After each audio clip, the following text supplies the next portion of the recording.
नवंबर 2007 Italy के खूबसूरत शहर में एक औरत का बड़ा बेदर्दी से कत्ल हो गया। ब्लड एवरीवेयर, हाफ नेकेड, गला काटा गया, सब कुछ। नवंबर 2007 जिस शख्स ने ये मर्डर किया वो उधरी का क्रिमिनल था। उस रात वो फ्लाई भी कर गया जर्मनी, इटली से, और उसके डीएनए वगैरह, और वो उस रात उस घर में भी था और डीएनए वगैरह उसके सारे प्रूफ मिले। आप बोलेंगे केस तो बड़ा सिंपल लग रहा है, ये केस इतना सिंपल नहीं है। It's highly publicise case between US and Italy. अब आप बोलेंगे इसमें अमेरिका कहाँ से आ गया? क्योंकि ये केस में एक बहुत बड़ी नाइंसाफ़ी हुई है एक अमेरिकन लड़की के साथ। She was beautiful at the age of 20, blue eyes and with a very different behaviour. वो और उसका बॉयफ्रेंड जो है, यानी जिस लड़की का मैं नाम ले रहा हूँ वो है Amanda Knox, very famous case, आप नेटफ्लिक्स पे इसकी डॉक्यूमेंट्री भी देखिएगा। और उसका बॉयफ्रेंड वो, अच्छा जिसका मर्डर हुआ वो नहीं है नॉक्स, नॉक्स वो है जो उसकी रूममेट थी। अच्छा, अब मैं आपको कुछ पॉइंट्स बताता हूँ कि किस वजह से शुरू होते ही केस, जो इन्वेस्टिगेटर्स थे और जो एजेंट्स थे, उनका सारा रुख इस तरफ चला गया, इस लड़की की तरफ। वो क्या पॉइंट्स है, वेरी इंटरेस्टिंग। आपको मैंने जो पिछली वीडियो बनाई थी वो भी जिन्होंने नहीं देखी वो ज़रूर देख लें। 25 नवंबर 2021 को मैंने अपलोड की थी और मैंने कहा था मैं आपको ये केस सुनाऊंगा। वेरी इंटरेस्टिंग और बहुत फुल ऑफ लर्निंग है ये केस, और मैं एंड में अपनी भी कुछ वाक़यात आपके साथ शेयर करूँगा। अच्छा, जब ये लड़की, ये उसकी रूममेट थी ना जिसका इतना बड़ा मर्डर हुआ, लेकिन ये उस रात उस घर में नहीं थी। She was somewhere else, she was with her boyfriend actually, और वो उसके साथ उस रात सोई थी। जब वो सुबह आई तो सुबह आके उसने देखा कि यार ये माहौल हुआ है। उसने कॉल मिलाई पुलिस को और पुलिस को बुला लिया। अच्छा, जब पुलिस आई, अब देखें इन्वेस्टिगेशन क्यों सारी मेस्टअप हुई, क्योंकि पुलिस, ये पूरा जो रुख है ना, ये जो इन्वेस्टिगेशन का पूरा रुख और ये जो नाइंसाफ़ी शुरू हुई वो इस लड़की के बिहेवियर को देख के शुरू हुई। कैसा बिहेवियर? ये लड़की जो थी, एक तो ये खूबसूरत लड़की थी, यंग थी, सब कुछ, ये अपने बॉयफ्रेंड के साथ उस केस सीन पर खड़ी थी। अच्छा, जब इस सीन पर खड़ी थी तो ये बाकायदा उनको इस तरह देख रही थी मशकूक नज़रों से, फिर कभी कभार हंस भी रही थी। अब आप खुद बोलेंगे this is something very abnormal, यानी कहीं पे अगर क्राइम सीन हुआ है तो लोग बड़े अफसरदा होते हैं, डरे हुए होते हैं, ये यूं देख रही है, कभी हंस रही है। बाकायदा इसने अपने बॉयफ्रेंड को किस भी किया, यानी they did kissing the crime scene जहाँ इन्वेस्टिगेशन होती थी। जो इन्वेस्टिगेटर थे उनका पूरा ध्यान इस तरफ चला गया कि यार यही है, और ज़ाहिर रूममेट भी है, सारी चीज़ें। जबकि मैंने अभी आपसे कहा she was not in the room, कोई चीज़, कोई एविडेंस कुछ नहीं था। दूसरा पॉइंट, इससे कहा गया ज़रा आप घर का सर्वे कराएं, दिखाएं भाई सारी चीज़ें, क्योंकि ज़ाहिर छुरी से काटा गया था वो। जब वो सारी चीज़ें दिखाई तो आपको पता है ना, कभी कभार बंदा चलते हुए, जैसे हम कभी ऐसा होता है कोई सीन शुरू होने वाला था, बोलते टना टना लेट्स स्टार्ट, ये भी इसी तरह वॉक कर रही थी, इसी तरह हाथ मार रही थी और इस तरह बोल रही थी। द सेकेंड थिंग, उनको लगा यार ये क्या कर रही है ये इस तरह हरकत, और ऐसा लग रहा था जैसे इसी ने मर्डर किया, और ऐसे जैसे इसको कुछ आवाज़ें सुनाई दे रही है, समथिंग वेरी एबनॉर्मल। अच्छा ठीक, एक दो दिन बाद, ज़ाहिर इन्वेस्टिगेशन तो चलती है और अमूमन मर्डर केसेस बड़े मिस्ट्री होते हैं। एक दो दिन बाद इस लड़की को देखा गया कि ये किसी शॉप से अंडर गारमेंट्स बाय कर रही है, यानी रेड कलर की पैंटी और ये चीज़ें वो ले रही है। अच्छा, सवाल ये कि ले सकते हैं भाई, कोई ऐसा मसला नहीं, और उसने बाद में ये कहा भी कि यार पूरा घर क्राइम सीन बना हुआ था, that's why I was buying.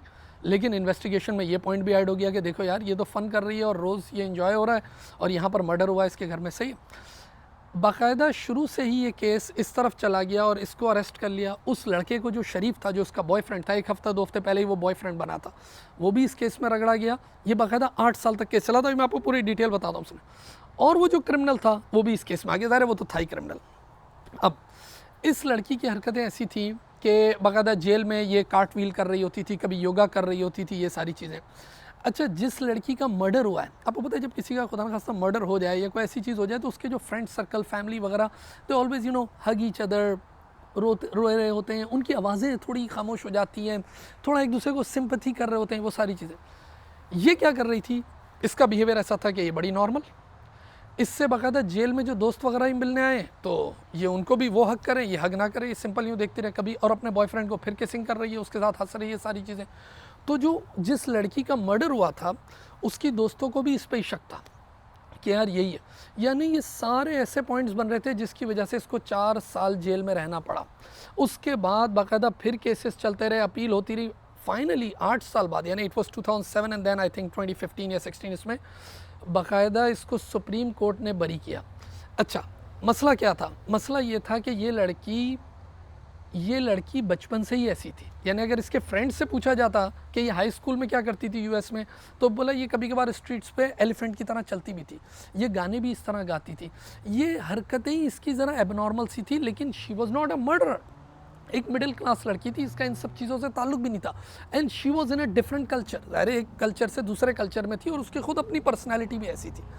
अच्छा, इस पे वेरी फेमस राइटर और मेरा तो बड़ा फेवरेट है मैल्कम ग्लैडवेल, उसने बड़ा अच्छा इस बुक में लिखा। उसने कहा कि some time when, because there are certain indicators, जिस पर मैं अभी बात करता हूँ, बोला जैसे सच्चाई के इंडिकेटर्स हैं। सच्चाई के इंडिकेटर्स क्या हैं? Let's say in US you talk eye to eye, जब आप आंखों में आंखें डाल के बात करते हो तो in US it is perceive that you are true person and you talk like you not saying anything false, you are not a liar, सही है ना। या फर्म हैंड शेक और ये चीज़ें, ये इंडिकेटर है यहाँ के। यानी अगर यहाँ आपने नज़रें झुका के बात की ना, तो इसका मतलब ये होगा कि आप शायद झूठ बोल रहे हो।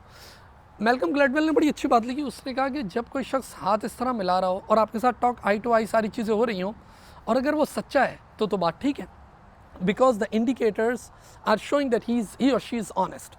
लेकिन अगर कोई झूठा आदमी जब आंखों में आंखें डाल के बात करे और हैंड शेक और इस तरह सारी चीज़ें, उसकी बॉडी इस तरह फर्म हो, तब सामने वाले के लिए उसको पकड़ना बड़ा मुश्किल हो जाता है। उसको उसने कहा कि this is actually a mismatch. ये जो एमेंडा नॉक्स थी, ये जो मैं कह रहा हूँ, इसकी डॉक्यूमेंट्री भी आप देखिएगा, ये लड़की जो थी she was actually mismatched, her behaviour was mismatch with the crime scene, सही है ना। और ऐसा कभी कभार होता है, कल्चर में हो जाता है समटाइम कि आप किसी डिफरेंट कल्चर में हो, समटाइम एक ही कल्चर में रहते हुए डिफरेंट पर्सनैलिटीज़ ऐसी होती हैं कि उस वजह से मिसमैच हो जाता है। Sometime due to the situation, के कल्चर भी वही होता है, पर्सनैलिटी भी होती है, लेकिन सिचुएशन ऐसी होती है कि उस वजह से आप पता नहीं कैसे रिएक्ट कर रहे होते हो और वो बड़ा मिसमैच होता है।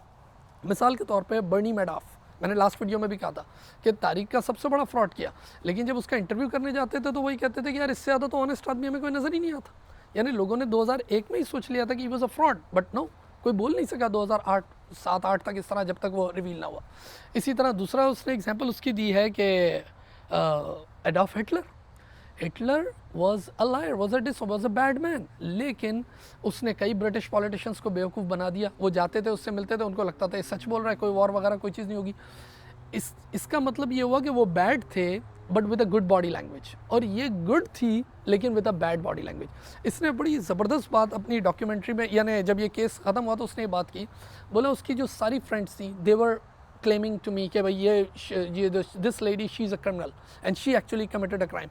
जो सारी इन्वेस्टिगेशन थी वो सारी, अच्छा जो इन्वेस्टिगेटर जो थे ना, उनको भी ऐसा लगा कि ये जो मर्डर हुआ है ना, ये एक तरीके से कोई सेक्स गेम हुई है, या एक तरीके से ये ड्रग गेम, अल्कोहल गेम ये हुई है कि 2-3 लोग इसमें इंगेज हैं। तभी इन तीनों को सज़ा सुना दी कि ये सब इसमें इंगेज है, इस वजह से ये हुआ है। बाकायदा उसकी ब्रा की स्ट्रेप और ये वो, इन सब बहुत सारी जगहों से डीएनए मिले, तो उनको ऐसा फील हुआ यानी। और इसका बिहेवियर जो था उसमें वो एक मटीरियल एविडेंस बन गया, यानी उनके लिए एक, जबकि सबूत नहीं था। तभी इस लेडी ने बड़ी अहम बात की और इस सुनने वाली बात है, इसने डॉक्यूमेंट्री में कहा, इसने कहा कि I was not there, my boyfriend and I was not there, हम उधर मौजूद ही नहीं थे। My DNA was not there, कोई ऐसा DNA मेरा उस जगह मटीरियल नहीं था। ऑल्दो वहाँ रहती थी वो, ज़ाहिर है कुछ चीज़ें तो होंगी, लेकिन कोई मटीरियल DNA नहीं था। जो शख्स क्रिमिनल था he was there in that house at that night, सही ना, उसका क्रिमिनल रिकॉर्ड सब था। ये लड़की कहती है कि मैं उस रात उधर थी नहीं, कोई एविडेंस नहीं थी मेरे लिए, लेकिन सब मुझ पर ही शक कर रहे थे because everybody was looking in my eyes. तो उसने ये कहा कि उसने कहा दीज आर माई आइज़, ये मेरी आँखें हैं, दीज आर नॉट कंक्लूसिव और ऑब्जेक्टिव एविडेंस, कि ये कोई सबूत थोड़ी है कि तुम इन्वेस्टिगेटर मेरी आंखों में देख रहे हो। फिर बाकायदा उन्होंने एक बहुत ज़्यादती इसके साथ ये की थी कि इस लड़की को उन्होंने ये बोला था जब जेल में थी कि यू आर HIV पॉजिटिव, कि तुम्हें एड्स वगैरह ये चीज़ें। अच्छा, ये लड़की थोड़ी सी ज़ाहिर है आउट गोइंग थी, आउटस्पोकन थी, और इस किस्म की थी कि उसके कई बॉयफ्रेंड्स भी थे। तो ये बेचारी इतनी स्ट्रेस हो गई कि इसने डायरी लिखना शुरू कर दी, और उसमें उसने 6-7 लड़कों के नाम लिखे जिसके साथ शी यूज्ड टू स्लीप। तो ये सोचने लगी यार मुझे कैसे हो गया ये एड्स वगैरह सारी चीज़ें। ये इसके लिए इतना गलत हो गया कि जब बाद में इसको इज़्ज़त से बरी कर दिया तो इसके लिए बाकायदा शॉपिंग सेंटर में और ग्रोसरी स्टोर में जाना मुश्किल हो गया था, कि जहाँ भी जाती लोगों को पता होता, लोग उसके ऊपर आवाज़ें लगाते। इसी तरह इसका जो बॉयफ्रेंड था उसने भी ये कहा कि मेरे लिए इतना मुश्किल हो गया था इटली में रहना, इधर उधर, बोला हर बंदा मुझ पर, क्योंकि हम इतने पब्लिसाइज्ड हो गए थे, ये हमारी एक प्राइवेट लाइफ थी, या इस लड़की की बहुत प्राइवेट लाइफ थी। लेकिन ये चीज़, अच्छा मैं जब ये पढ़ रहा था और ये मैंने डॉक्यूमेंट्री देखी सारी चीज़ें, तो मुझे अपना टाइम याद आ गया। I was many time I was mismatched.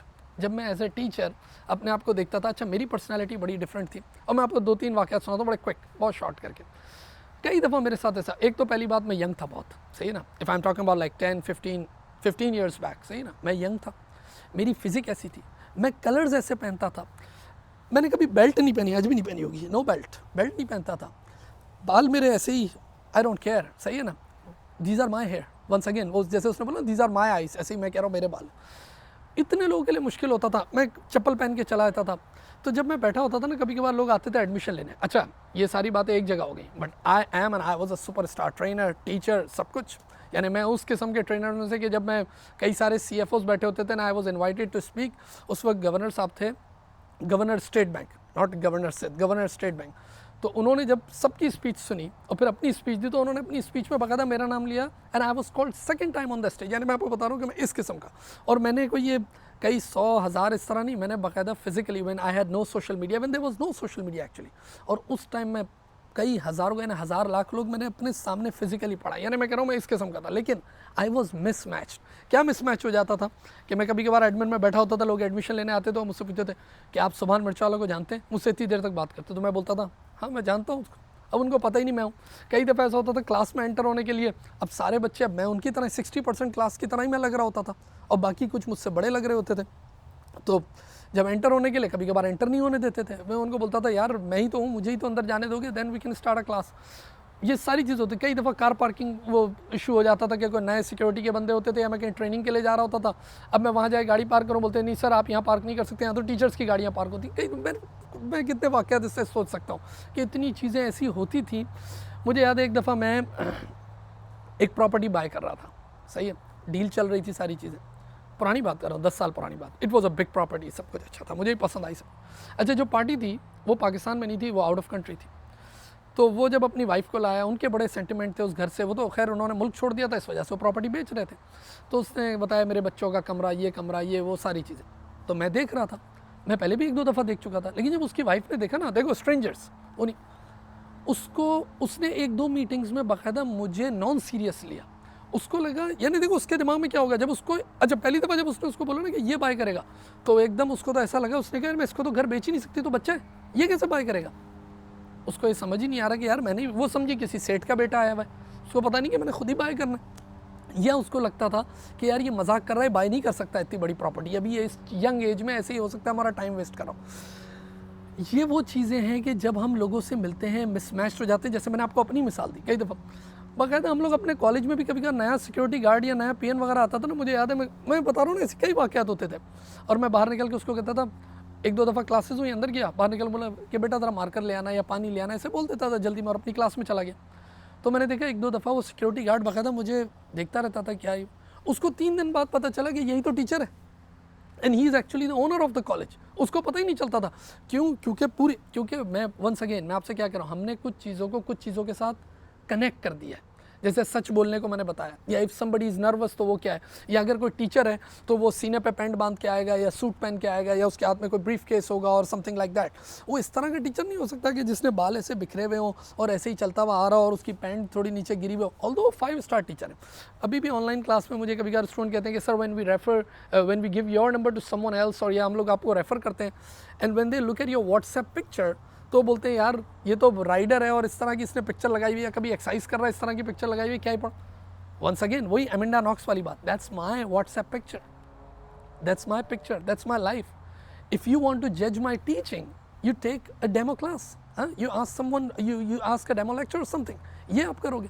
अब ये थोड़ी उसको लेकिन इंसान है वो अमूमन इन चीज़ों में वो ये बायसनेस आ जाती है। तो आप देखिए वो पूरा जो केस था, बाकायदा 4 साल उसको जेल में रहना पड़ा, और उसके बाद वो सारी चीज़ें हुई, और फिर सुप्रीम कोर्ट ने उसको, क्योंकि उसके कोई सबूत थे ही नहीं, कोई चीज़, सिर्फ और सिर्फ एक ही चीज़ थी, जो इन्वेस्टिगेटर्स थे उनकी सारी तवज्जो उसके बिहेवियर पे चले गई, और वो पूरा बिहेवियर उसका टोटल मिसमैच था उससे, सही है ना, जो उसको। लेकिन यहाँ पर एक बड़ा अहम पॉइंट है, देखिए मैंने अभी आपसे कहा वो जो प्रॉपर्टी वाली औरत थी, जो उसकी वाइफ थी, अगर वो किसी मेरे स्टूडेंट से या किसी और से मिलती, तो वो तो उसको बताता कि हाँ यार यही सुभान मिर्चाला और he is a genuine buyer, यानी उसको ऐसा लग रहा हो कि मैं मजाक कर रहा हूँ, जबकि उसको तो बड़ा गर्व होना चाहिए कि मैं उसका घर खरीद रहा हूँ।